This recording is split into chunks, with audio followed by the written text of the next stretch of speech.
Bonjour, je vous propose de faire ensemble une expérience qu'on appelle en anglais le slide test. Son but est de voir comment se comporte un sol dans un milieu humide.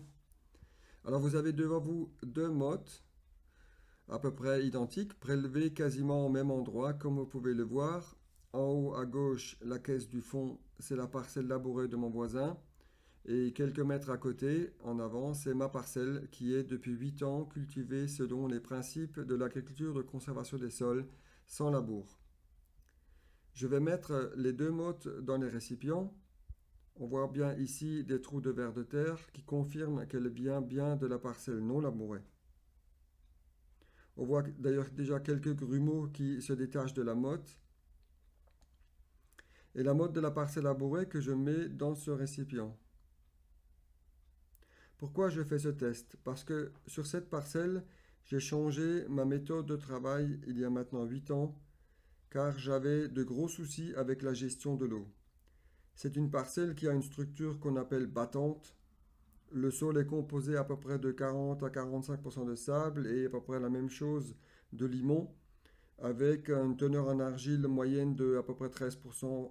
Cela dépend des endroits de la parcelle car elle est très hétérogène.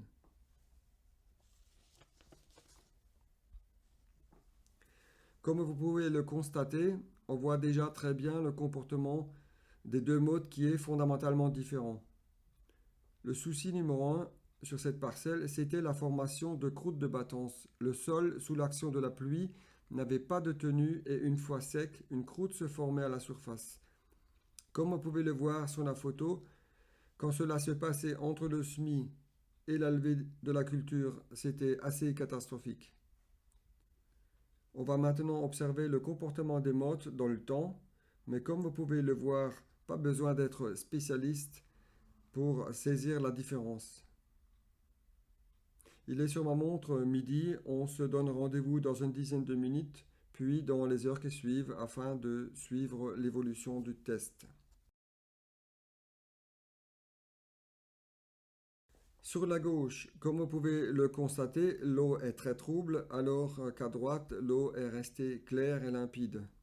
Vous pouvez vous imaginer ce qui se passe sur votre parcelle si vous avez de gros orages et qu'il y a une pente. Au niveau érosion, cela peut devenir catastrophique et la fertilité de vos sols peut se retrouver dans la rivière.